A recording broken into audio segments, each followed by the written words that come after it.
Hola amigos del canal Nuevo Tiempo, canal de esperanza.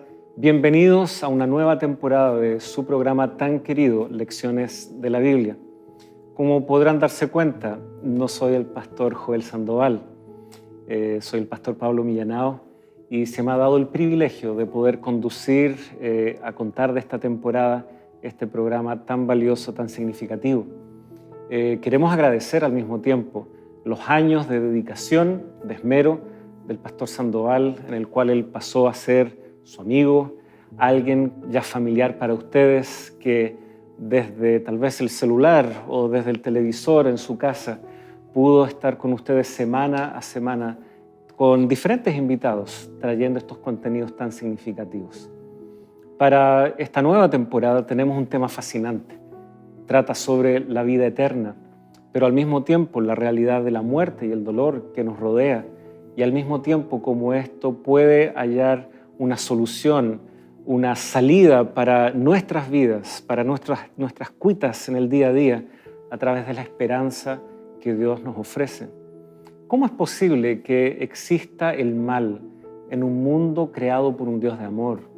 ¿Cómo es que podemos entender que ambas realidades estén ahora coexistiendo? ¿Será que siempre fue así? ¿Qué nos dice la Biblia sobre el origen de esto que nos parece tan misterioso, el mal en un mundo perfecto y que ahora parece estar presente en todo lo que vemos y tocamos? ¿Cómo es que incluso nuestros pensamientos a veces no podemos rehuir de esta influencia del mal que ha hecho Dios para de una vez por todas traer solución a este problema? Estas y otras preguntas serán motivo de estudio no solo de esta primera semana con ustedes, sino también de esta temporada. Bienvenidos desde ya a una nueva temporada en su programa Lecciones de la Biblia.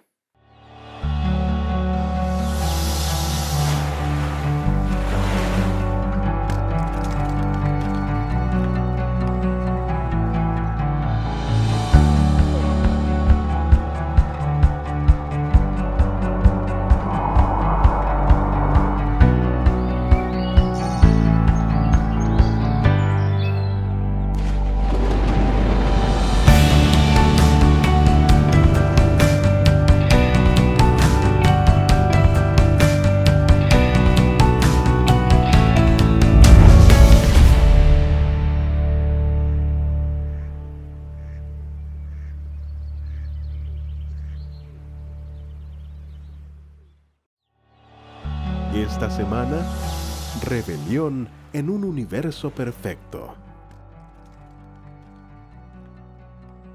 ¿Cómo caíste del cielo, oh lucero, hijo de la mañana? Cortado fuiste por tierra, tú que debilitabas a las naciones. Isaías, capítulo 14, versículo 12.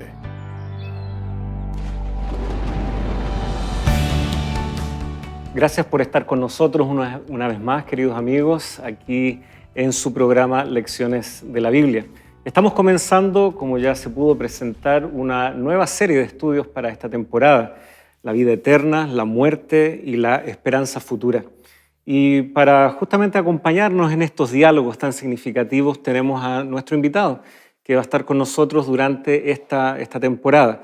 Pastor Sergio Celis, lo estamos trayendo e invitando desde relativamente cerca, somos instituciones hermanas, pero cuéntenos un poquitito más, ya que va a estar con nosotros en esta temporada.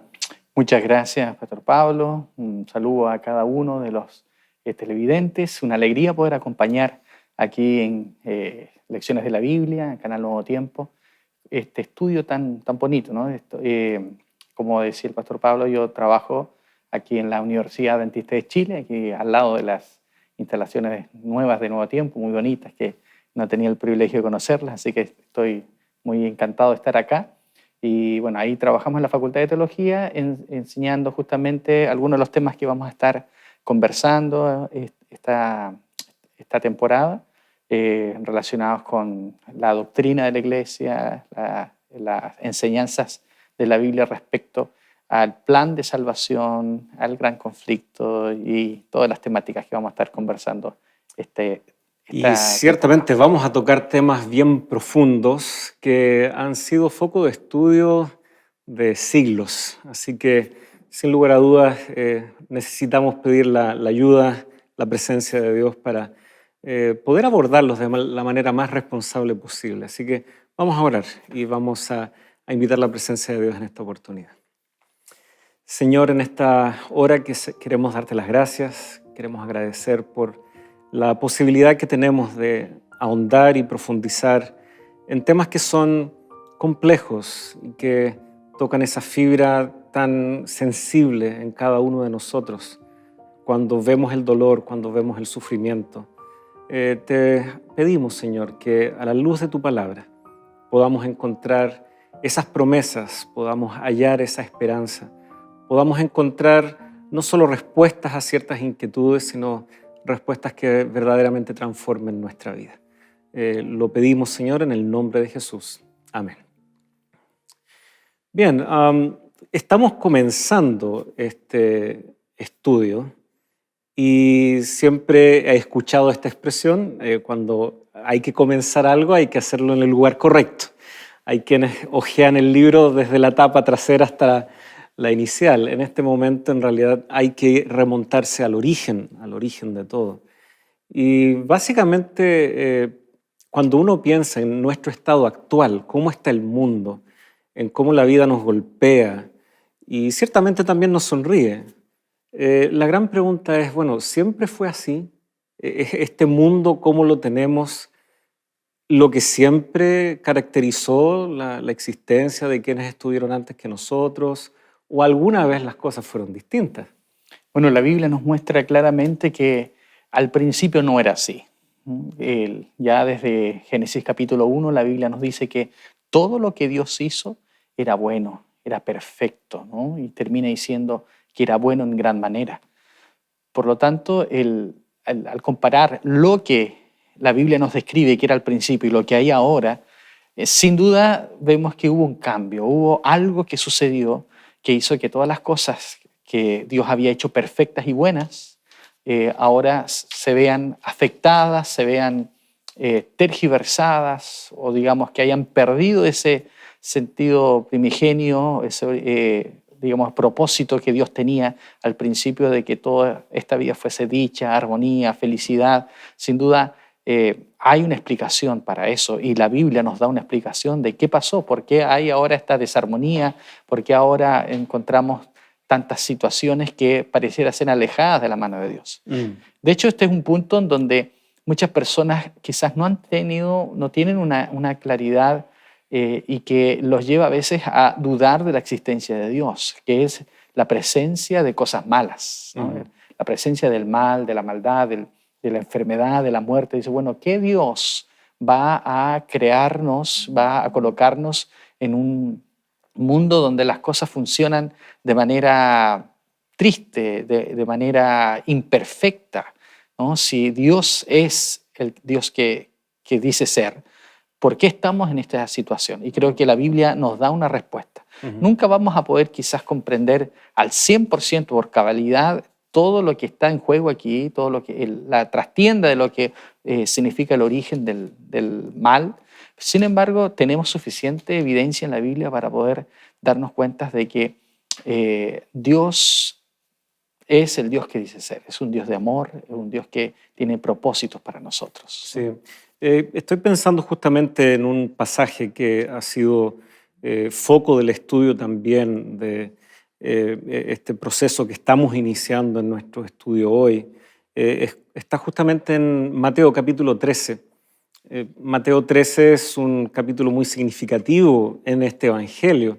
Es casi, en muchos sentidos, un capítulo que caracteriza quiénes están dispuestos o no a seguir a Jesús, a seguir las máximas y los criterios de su reino, que justamente en la narración del Evangelio es lo que está en juego acá.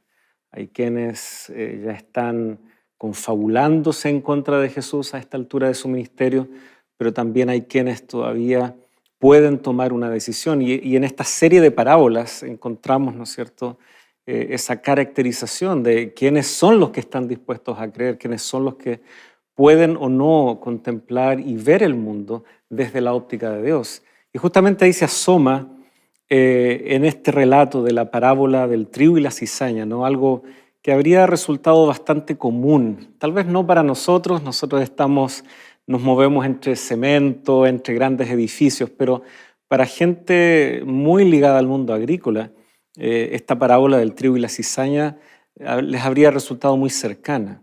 Y donde se plantó una buena semilla, de pronto había cizaña, había esta mala hierba. Y la pregunta que hacen justamente es esta al Señor, ¿no es cierto?, al dueño de este terreno. Señor, no sembraste buena semilla en tu campo, ¿de dónde pues tienes cizaña? ¿Será que tal vez Jesucristo está ahí representando la pregunta que muchos de nosotros tenemos? ¿Será que Dios está siendo aludido aquí? Exactamente, ahí está claramente expresado que se le atribuye, se le pregunta, ¿no es cierto?, al Señor, que es un símbolo ahí en esta historia de Dios. Dice, bueno, ¿por qué hay cosas malas si todo lo que Dios hizo es bueno? Tú sembraste solo trigo, ¿por qué hay maleza? ¿Por qué hay cizaña? Y la respuesta es clara en la Biblia. La respuesta es, dice el versículo siguiente, que es un enemigo el que hizo esto. No es el fruto, la maldad, el mal, no es el fruto de la creación de Dios. Al contrario, es alguien que ha intentado malograr, que ha intentado tergiversar, desfigurar aquello que Dios hizo perfecto en un principio. Y esto es algo muy importante porque la idea de un poder antagónico a Dios no siempre ha sido bien aceptado a lo largo de la historia cristiana, de la teología cristiana. A veces nosotros percibimos un Dios que es tan poderoso, que es tan grande, ¿no?, que sin duda la Biblia lo presenta así, ¿no?, como un soberano sobre todas las cosas. Entonces, la idea de que hay un poder que pueda actuar en contra de los propósitos de Dios y que Dios lo permita, ¿no?, que de alguna manera consiga algo, ¿no? Exacto. Sí. Es como decir, ¿no es cierto? Si este Dios es todopoderoso, ¿por qué permite que un ser antagónico, que vamos a ver lo que la Biblia dice al respecto de este ser, pueda actuar en contra de los propósitos de Dios, ¿no? Esta idea de un gran conflicto entre las fuerzas del bien, entre Dios y un poder, ¿no es cierto?, opositor a él, no siempre ha sido claro en la historia digamos, la historia cristiana. Y de hecho, aunque está presente siempre allí, es quizás en los últimos siglos donde ha tenido mayor desarrollo, mayor cabida. Algunos quizás han tenido la oportunidad de leer la obra literaria de John Milton, ¿no? Y ahí en el siglo XVII, este poeta inglés, y que era puritano a la vez, y que él presenta de una manera bastante vívida, descriptiva, como este paraíso perdido, ¿no? Paraíso perdido, El paraíso, ¿no? así le llama, el paraíso perdido, cómo se gestiona el origen del mal. Y a partir, obviamente, de lo que la Biblia dice, que hay un enemigo que se opone a Dios. Y esto nos habla mucho acerca del carácter de Dios. Es importante entender que para poder entender el conflicto que hay alrededor del universo, alrededor de la autoridad de Dios, para poder entender los propósitos que Dios tiene a lo largo de esta historia y en nuestra misma creación, nosotros tenemos que entender quién es Dios. ¿Ya? El carácter de Dios nos muestra que Él, a pesar de ser poderoso, a pesar de ser un Dios soberano, no hay ninguna otra autoridad sobre Él, por así decirlo, ¿no? Él podría hacer lo que se le plazca. Sin embargo, Él ha determinado actuar no conforme a sus capacidades, vamos a decir, de fuerza, ¿no?, conforme a al poder que Él tiene, incluso a su autoridad, sino que Él ha decidido someter esa autoridad, ese poder, esa fuerza que Él tiene a su carácter de amor.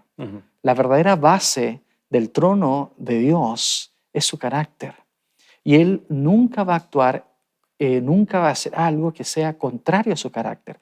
Todas sus acciones a lo largo de la historia, ¿no?, a lo largo de la eternidad, siempre han sido basadas en su carácter de amor. Todo lo que Él hace tiene que, por decir, concordar con lo que Él ha definido que es su carácter, que es amor. Y solamente así podemos entender que Él no haya actuado aplastando, por así decirlo, a este ser antagónico. Solamente así podemos entender de que todavía podamos ver que hay presencia del mal en el universo, porque Dios ha decidido no destruir hasta que sea claramente visible a todos los seres del universo que es justo hacerlo. Bueno, de hecho, aquí en este texto que estamos todavía revisando de alguna manera, lo tenemos todavía allí, tal vez dando vuelta en nuestro pensamiento aún, esta plantación que se ha visto afectada por la cizaña. Justamente vemos que los siervos aquí en esta narración de la parábola quieren rápidamente arrancar la cizaña. Y sin embargo, vemos más bien la calma, vemos sabiduría en el dueño, ¿no es cierto?, de estos terrenos, en el señor de estos siervos, y les dice, miren, si hacemos eso, corremos el riesgo de también arrancar el trigo. Vamos a esperar, y esto a lo que recién se aludía, ¿no?, cuando las cosas ya se manifiesten tal como son, va a tener que llegar algún momento en donde todos, incluso quienes han rehuido tal vez de cuestionarse si hay Dios o tomar en serio este factor, ¿no es cierto?, de Dios en sus vidas, va a llegar un momento en donde estos elementos del bien y del mal, verlos en su verdadera expresión, ciertamente van a tener que estar maduros y vamos a poder percibir las cosas como son, ya no sin máscaras, sin caretas. Y es ahí en donde la parábola termina explicándonos. Se podrá separar lo uno de lo otro, uno para ser guardado en los graneros, ¿no es cierto?, otro para ser destruido. Destruir, ¿no? Nos cuesta de pronto congeniar esto con esta noción. Dios es amor. Ahora, justamente antes de irnos a la pausa, tal vez dejemos introducido este pasaje, ¿no?, que está como muy fundamental para esta semana que estamos estudiando juntos. Primera de Juan, la primera epístola del apóstol Juan, capítulo 4. Muy conocido este pasaje, ciertamente. El que no ama no ha conocido a Dios, porque Dios es amor. Conocer a Dios en el contexto de que me está yendo mal y aún así llegar a la concepción, Dios aún así me ama y está su amor. ¿Será fácil eso? ¿Cómo lo consigue alguien? Sí, sin duda cuando estamos pasando por momentos difíciles y no nos está yendo bien, solemos renegar, ¿no?, quejarnos y pensar que, bueno, si Dios existiera, si Dios realmente me amara, Él no me permitiera eso. Y bueno, justamente las cosas que pasan, en el contexto que estamos viendo, vamos a ver que no siempre son la voluntad de Dios y el propósito para nuestra vida. Hay cosas que hace el enemigo, hay cosas que son consecuencias de nuestras propias acciones, consecuencias de otras personas, consecuencias del mal, del contexto en el que vivimos, ¿no?, del mundo de maldad en el que vivimos. Por lo tanto, no debemos atribuir necesariamente a Dios las cosas que nos pasan, ¿no?, todo lo que nos pasa, especialmente las cosas malas que nos pasan. La Biblia dice que Dios es un Dios de amor y tiene propósitos buenos para nosotros. Y nuestra confianza es que Él va a terminar con este mundo de maldad, que es lo que vamos a estar estudiando a lo largo de este trimestre. Y cómo vamos a llegar a esa redención, cómo vamos a llegar a ese momento de rescate de esta situación en que estamos viendo. Nuestra esperanza no es que aquí va a pasar todas las cosas que yo quisiera que pasen, sino que nuestra esperanza es que a pesar de que las cosas que suceden no siempre son las que me gustaría que sucedieran, en la esperanza que tengo en Dios, en mi fe en Dios, yo puedo tener la tranquilidad y la esperanza de que Dios va a arreglar todo al final y que finalmente Él vindicará a sus hijos y finalmente Él nos dará lo que Él siempre deseó, que es armonía y paz eterna.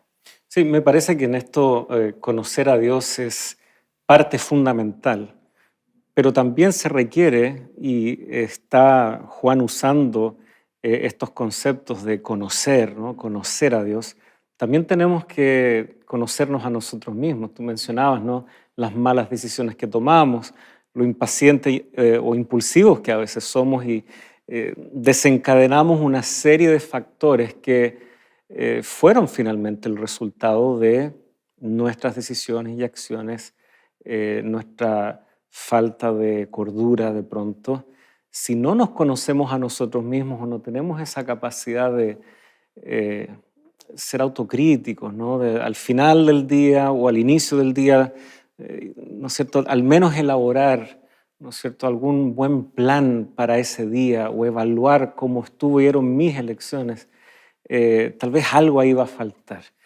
Vamos a hacer una pausa aquí, porque el amor de Dios ciertamente es un tema muy amplio y tal vez requiere de nosotros también una respuesta, y yo creo que hacia allí tenemos que avanzar ahora después de la pausa. Ya regresamos y estamos con ustedes una vez más en Lecciones de la Biblia.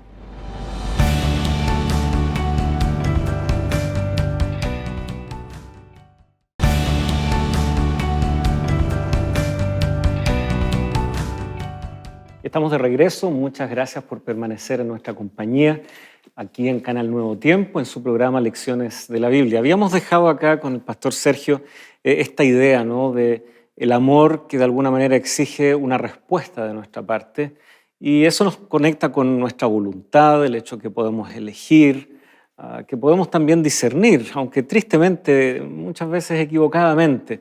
Tal vez es bueno repasar esto, ¿no? ¿Cómo surge esta idea de que podemos elegir y que tenemos inclusive la posibilidad de hacerlo? ¿Cuándo es que nosotros recibimos eso como un derecho o como una facultad o como una cualidad nuestra? Bueno, una vez más creo que lo importante acá es conocer a Dios, porque nosotros fuimos creados por Dios, ¿no? Y Él nos creó así. Entonces, el entender cómo Dios es nos ayuda a entender por qué somos como somos. Él nos creó de su imagen y semejanza. Él nos creó para poder de alguna manera relacionarnos con Él.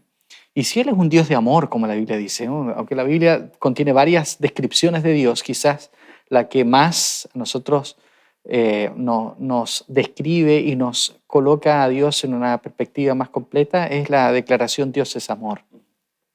Y si Dios es un Dios de amor, Él nos creó justamente como resultado de aquello. O sea, el amor de Dios es el que define tanto las actividades creativas como Dios, como su providencia, el plan de salvación y todo aquello que Dios hace por sus criaturas, ¿no? Es la manera en que Dios quiere relacionarse con nosotros. Por ahí podría decir que Dios es amor en el sentido de que Él siempre ha manifestado ese amor a través de un amor, vamos a decir, interior entre los miembros de la Trinidad, pero Él ha decidido expandir ese círculo de amor hacia criaturas. Y al crearnos, Él nos creó también con las posibilidades de poder experimentar ese amor. Y si Dios nos creó para poder experimentar el amor, tenemos que decir también de que el amor, para que sea real, tiene que ir acompañado con libertad. No existe amor sin libertad. Nadie podría decir, yo amo a una persona si no decide hacerlo. Si alguien se siente forzado, obligado a amar, en realidad no es amor. No es amor. ¿Ya?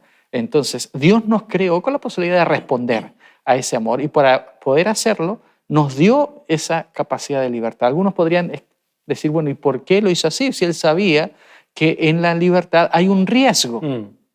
¿Ya? El hecho de tener libre albedrío es riesgoso, porque en algún momento alguna de sus criaturas podría rebelarse a lo que Dios deseaba y actuar en contra de lo que Él,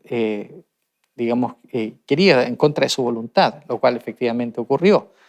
Pero si nosotros nos podemos pensar que en eso, finalmente podemos decir, bueno, es que no había otra alternativa. Si Dios quería ser consecuente con su propio carácter, tenía que crearnos de esa manera.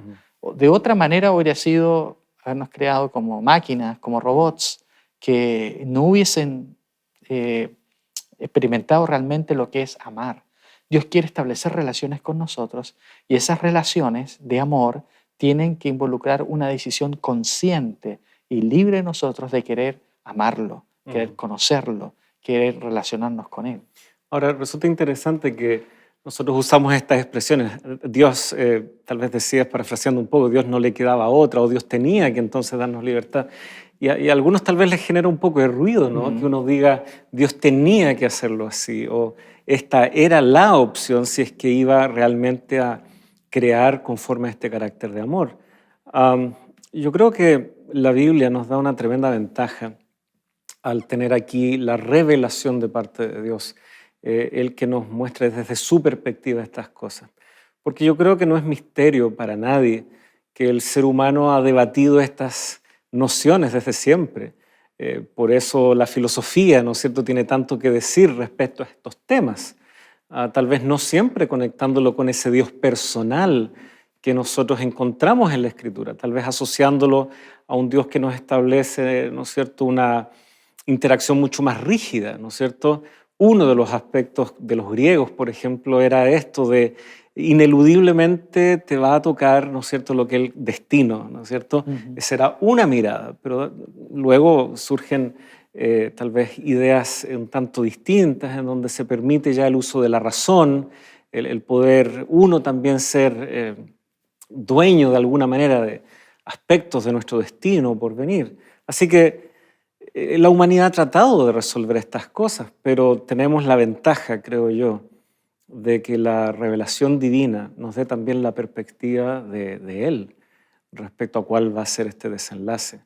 Y también nuestra situación, ¿no? Nuestra situación que requiere esta intervención para resolver este problema del mal. Es importante tener claro eso porque, tal como dices tú, hay muchos que dicen, bueno, esa libertad en realidad es aparente porque ya está todo determinado, o es una libertad simplemente para hacer algo que ya está dicho. O sea, hay diferentes definiciones de libre albedrío en realidad. Sí, sí. Y algunos dicen, no, somos libres, pero somos libres para hacer lo que queramos, pero eso que queramos ya está determinado. Claro. ¿Ya? Pero la libertad que yo veo que la Biblia dice es siempre la oportunidad o la posibilidad de elegir entre dos opciones. Aceptar la voluntad de Dios o rechazar lo que Dios nos ha dicho. Y creo que allí se expresa claramente lo que Dios quiere. Dios quiere que nosotros optemos, decidamos entrar en relación con Él. Es verdad que la entrada del pecado ha debilitado quizás nuestra capacidad de discernir, de comprender, de decidir. Pero es por eso que la Biblia también nos dice que Dios está dispuesto a asistirnos en todo el proceso de restauración, ¿no? El libre albedrío puede estar afectado, es cierto, pero siempre está la asistencia divina para poder habilitar, iluminar, fortalecer las capacidades humanas perdidas para poder ser restaurados y volver nuevamente a los caminos de Dios. Sí.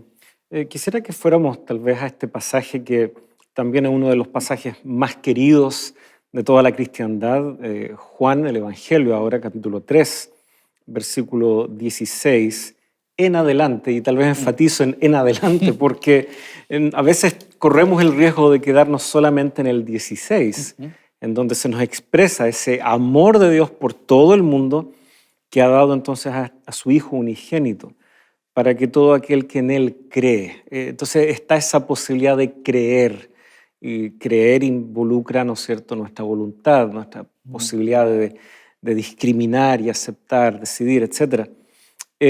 Quedamos hasta ahí muchas veces leyendo ese ofrecimiento y a muchos se nos conmueve el corazón al ver ese gran amor, al ver el alto costo que esto implica.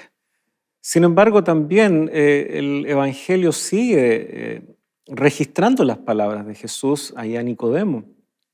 Dios, dice el versículo 17, no envió a su Hijo al mundo para condenarlo, sino para que el mundo sea salvo por él. El que en él cree no es condenado, y aquí es donde se introduce esto, ¿no? Pero el que no cree ya ha sido condenado porque no ha creído en el nombre del unigénito Hijo de Dios.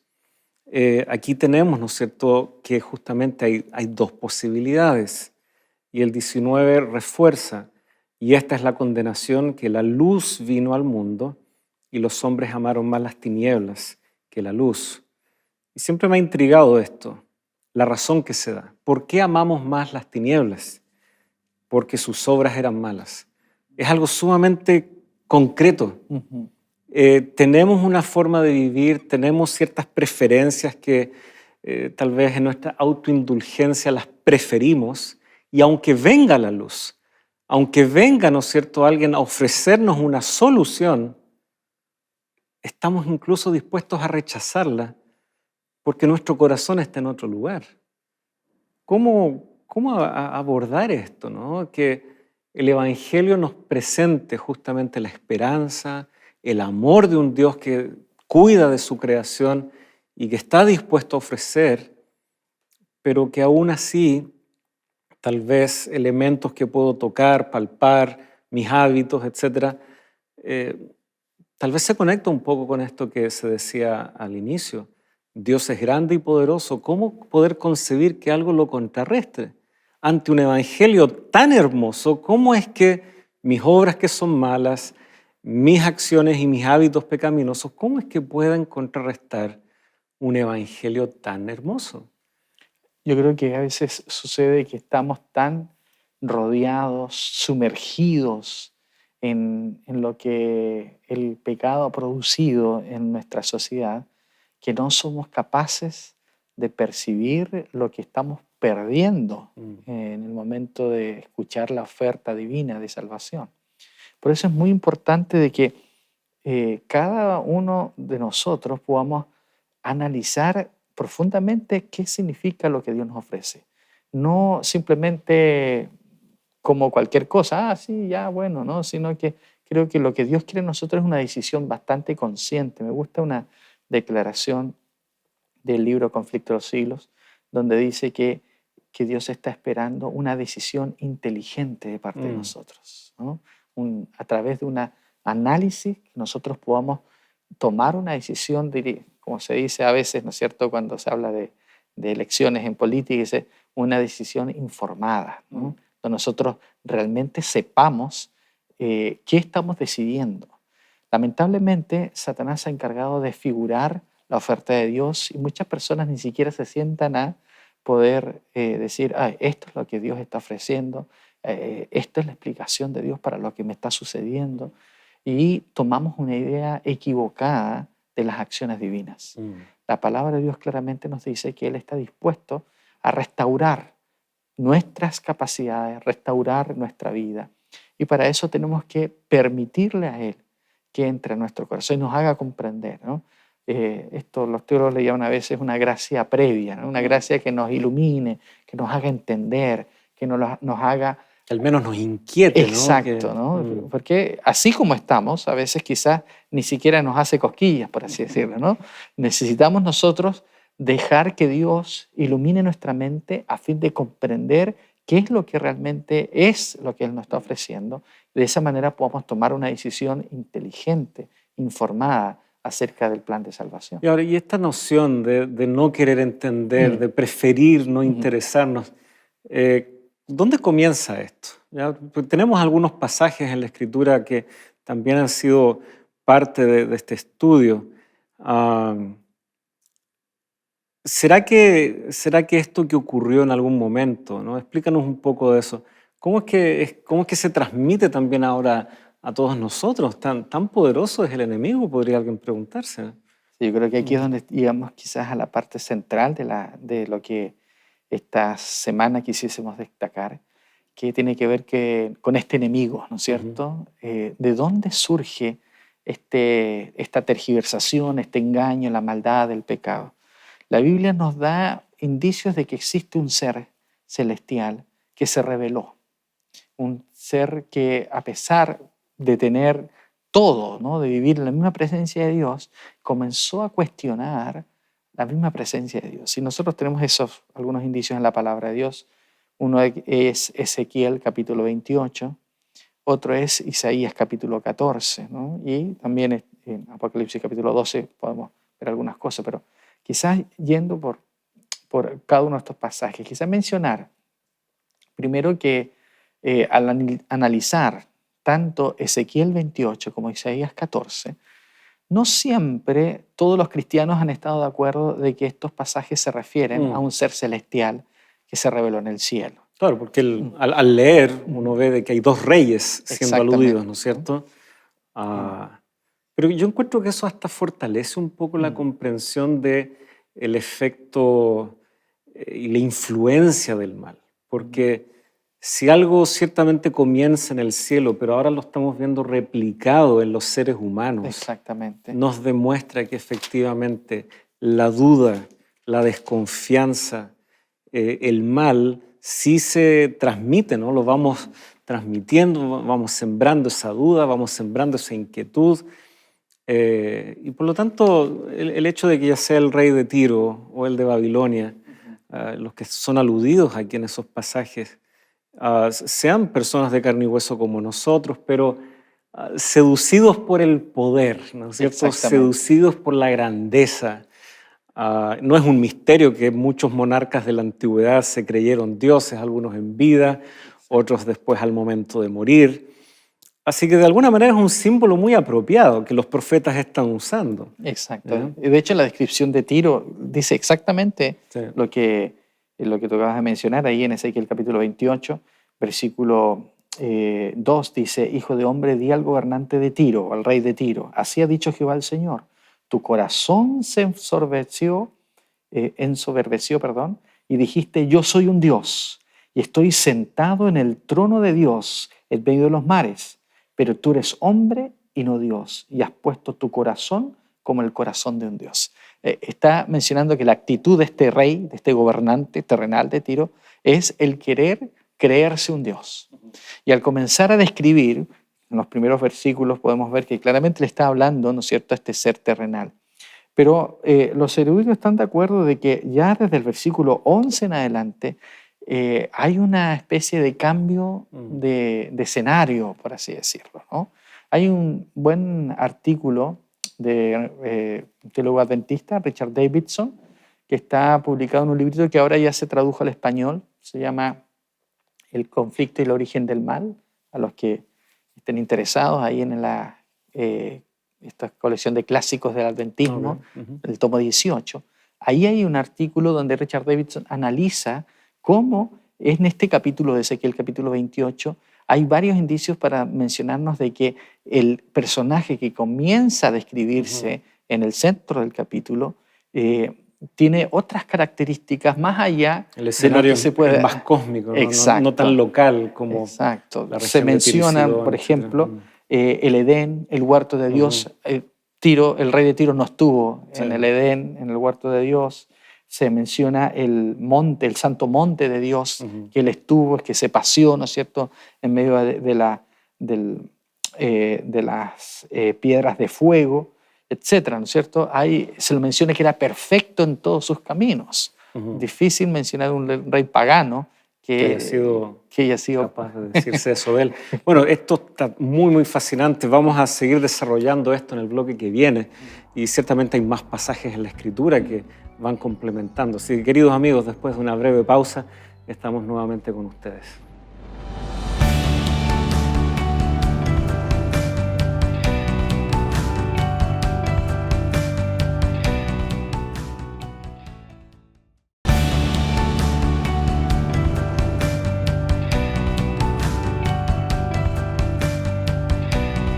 Hola amigo, ¿te preguntas cuál es el sentido de la vida? Necesitamos tener un propósito, una razón por la cual valga la pena vivir. Y si no es así, ¿para qué luchar por la vida? En esta guía de estudio hallarás la razón de nuestro existir. Te invito a solicitar evidencias que te ayudará a entender lo que Dios quiere para tu vida. Escríbenos a los números que están apareciendo en tu pantalla o a nuestro correo electrónico esperanza@nuevotiempo.org. Estaremos esperando por ti.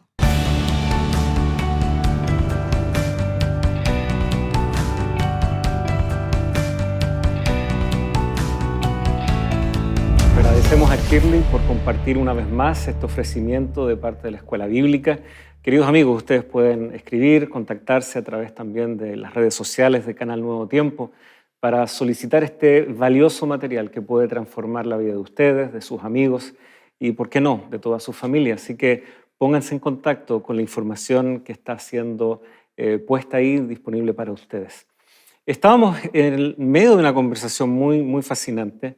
Estos pasajes, ¿no es cierto?, de tanto el profeta Isaías como Ezequiel, seres humanos que de alguna manera están replicando o sirven de ejemplo, ¿no?, de quién inició todo esto. ¿Quién es este personaje? Porque ya hemos hablado de él como el enemigo y ciertamente para la gente que tal vez ha leído la Escritura ya puede saber, ¿no? Pero precisemos, ¿de quién estamos hablando acá? Aquí estamos hablando de Satanás, Ujú. ¿no? Este querubín que es presentado y que lo conocemos como Lucifer, ¿no? Mm, Porque se lo llama así también, ¿no? Lucero, hijo de la mañana, sí. aquel que vivía en la misma presencia de Dios, que era querubín, dice Ezequiel 28:14, era un querubín grande, protector, que estaba en el santo monte de Dios. Esta es una alusión al trono de Dios, Mm, al santuario celestial, en donde este querubín habitaba y junto a la presencia de Dios. Dice la palabra de Dios en el versículo 14, tú, querubín grande, protector, yo te puse en el santo monte de Dios, allí estuve, en medio de las piedras de fuego te paseabas, perfecto eras en todos tus caminos, desde el día en que fuiste creado, hasta que se halló en ti maldad. Eh, este es el misterio de la iniquidad, como un ser totalmente perfecto, santo, se introdujo la maldad, el orgullo, la vanidad, el deseo de querer ser como Dios. Y bueno, Eh, ahí viene, ¿no es cierto?, el nombre de nuestro estudio de la semana, ¿no? Esa rebelión en un universo perfecto, una ujú, creación perfecta. De hecho, Dios no lo habría hecho diferente, no habría hecho otra cosa sino algo perfecto. Sin embargo, como ha sido parte de la reflexión, esa perfección incluía, ¿no es cierto?, esa libertad. Ahora, estos dos ejemplos claramente nos muestran que la maldad no quedó allí solamente en esa rebelión de este ángel. Ciertamente pasó a otros ángeles por lo visto, y que dos reyes humanos, y no son los únicos que los profetas también denuncian por su maldad en las Escrituras, así que claramente este mal también llegó a la tierra. Am, y ahí tenemos también entonces Apocalipsis 12, que es un capítulo que muestra una sinopsis, aunque breve, pero la adelanta ahora en el tiempo. Ya no estamos viendo un escenario en el Antiguo Testamento, varios siglos antes de Cristo. Estamos ya en el contexto del mundo que ya se ha visto impactado positivamente por la cruz, ¿no es cierto? Y aquí tenemos el apóstol Juan eh, escribiendo esto que él ve, ¿no es cierto? Todo el libro del Apocalipsis es lo que él ve en visión. Dios le va mostrando y él justamente ve, ¿no es cierto?, aquí en estos versículos, versículo 7, esta gran batalla en el cielo. ¿Ya? Miguel y sus ángeles luchaban contra el dragón y luchaba el dragón y sus ángeles también. Y aquí no hay misterio, ¿ya? Porque claramente el versículo 9 nos dice quién es este dragón, no hay ambigüedades aquí, es justamente Satanás, esa serpiente antigua. Y claro, no hemos tenido el tiempo de remontarnos mucho al Génesis, ya habrá instancias para aquello, pero ¿cuándo ocurre esto? Esta batalla en el cielo, ¿en qué momento de nuestra historia ocurre?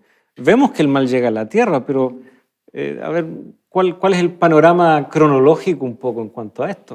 es interesante porque esta batalla que ocurre en el cielo, vemos que de cierta manera hubo una batalla quizás preliminar en el inicio del conflicto, en el inicio de la rebelión en el cielo, pero esto de alguna manera se fue prolongando, ¿no? Esto, de alguna manera Dios permitió que esto continuara, hubiese algunas interacciones allí. Yo siempre pienso que si fuese posible esto llevarlo a una película, daría para una serie muy interesante, ¿no? De Mm, cómo Dios tuvo que tratar con Satanás, con el diablo, cómo él quiso engañar a los ángeles, cómo esto se traslada después a la tierra, engaña a nuestros primeros padres, que vamos a ir viendo esto en las semanas que vienen, y cómo también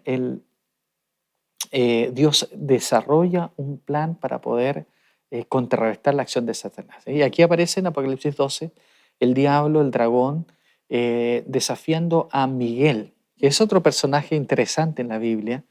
Eh, la cristiandad no siempre ha estado de acuerdo respecto a quién simboliza Miguel. Nosotros creemos que la evidencia nos muestra que es otro nombre, otra manera de referirse a Jesucristo, ¿no? Porque es el principal en Daniel aparece, ¿no es cierto?, como el principal de los príncipes, etc. Jesucristo es Dios, eso es claro en la Biblia, pero también se manifiesta como el principal o el capitán del ejército de Israel. Y bueno, del pueblo de Miguel Dios, significa el que es como Dios. Dios. Sí, hay varios nombres que derivan de ahí, ¿no es Exactamente. cierto? De paso, el segundo nombre de mi hija es Mical, y que viene de ahí también, ¿no? El que es como Dios. Así que Exacto. es un nombre apropiado para Jesucristo en ese sentido. Exacto. No puede ser otro que Jesucristo. Satanás se enfrenta con él.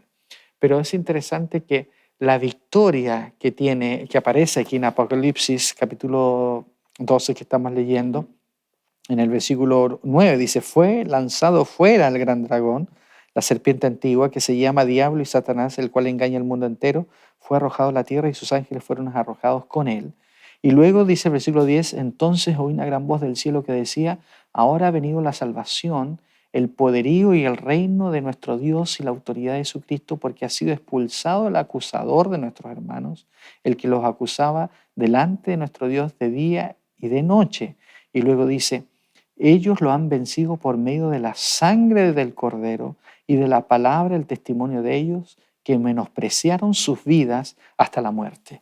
Creo que esto es bien interesante, porque si bien es cierto, estamos hablando de un conflicto cósmico que inició antes de la creación del universo, del mundo, digamos, la batalla final, vamos a decir, la batalla decisiva de lo que significó el de expulsar a Satanás del cielo, que se está escribiendo acá, tiene que ver con el momento en que Jesús vino a esta tierra, vivió como un hombre, venció la tentación y murió en la cruz por nosotros.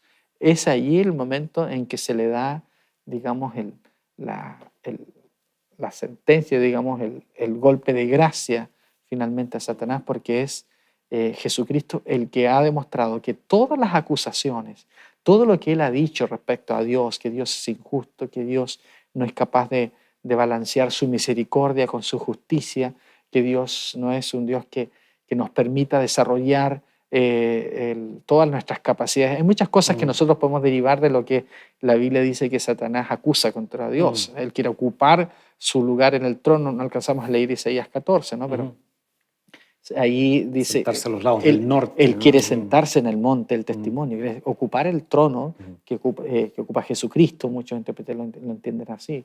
Él quiere, como vamos a ver después en Génesis capítulo 3, él acusa a Dios de coartar nuestra libertad. Él acusa a Dios de no ser justo, ¿no?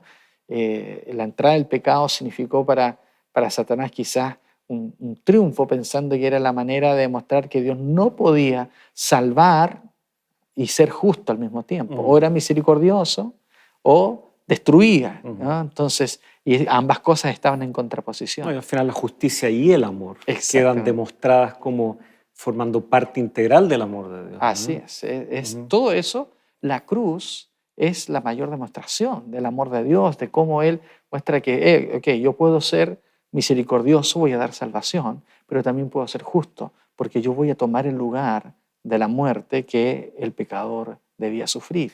La cruz creo que nos da una perspectiva, es mucho más, pero nos da una perspectiva muy clara. Por un lado, como tú decías, ¿no?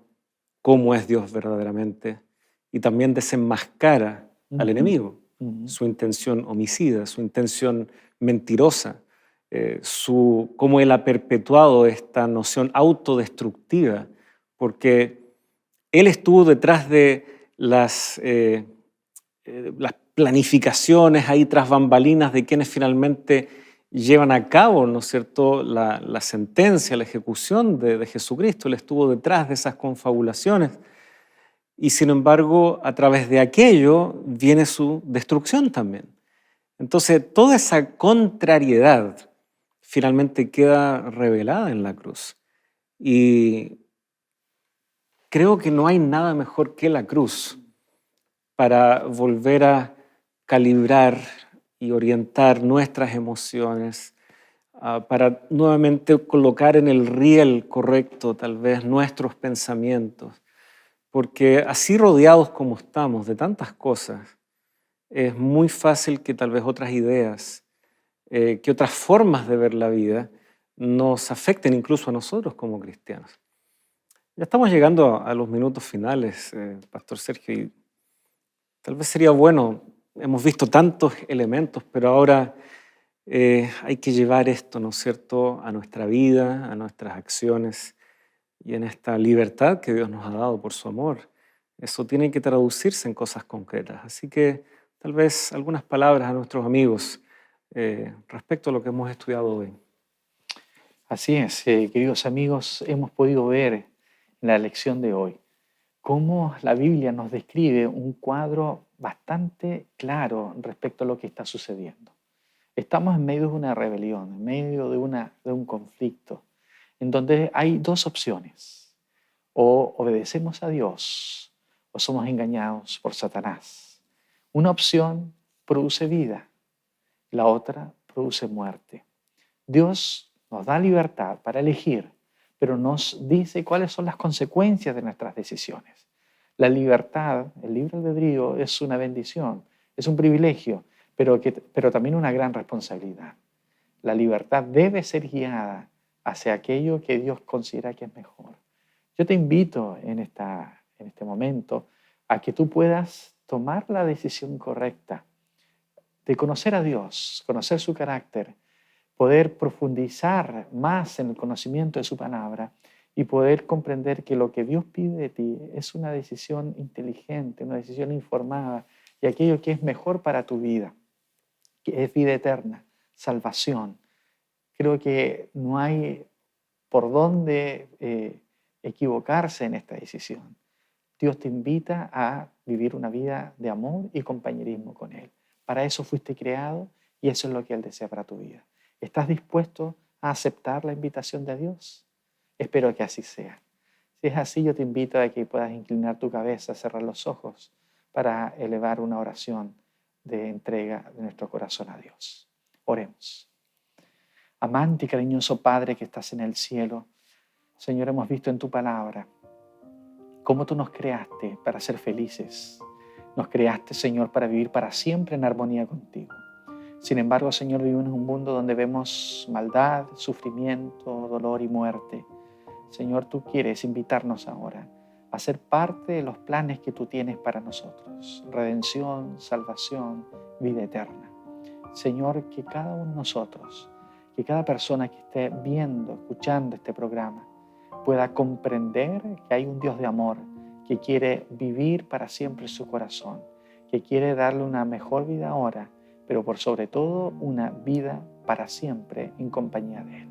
Señor, que podamos abrir tu palabra, que podamos, Señor, comprenderla mejor y tomar la decisión más adecuada para poder vivir para siempre tomados de tu mano. Te lo pedimos esto, Señor, en el nombre precioso de tu Hijo amado Jesús. Amén. Gracias, Pastor Sergio, por acompañarnos, ¿no es cierto?, en este primer capítulo de esta temporada. Y sin lugar a dudas, amigos, tenemos mucho todavía que explorar. Este es un tema tan antiguo como la existencia del ser humano aquí en la Tierra. Tal vez es una de las cosas que nos acompañará siempre. Incluso, ¿no es cierto?, siendo cristianos, estamos incluso más apercibidos de estas cosas. Así que muchas gracias y continuaremos entonces en un próximo capítulo de Lecciones de la Biblia aquí en su canal Nuevo Tiempo.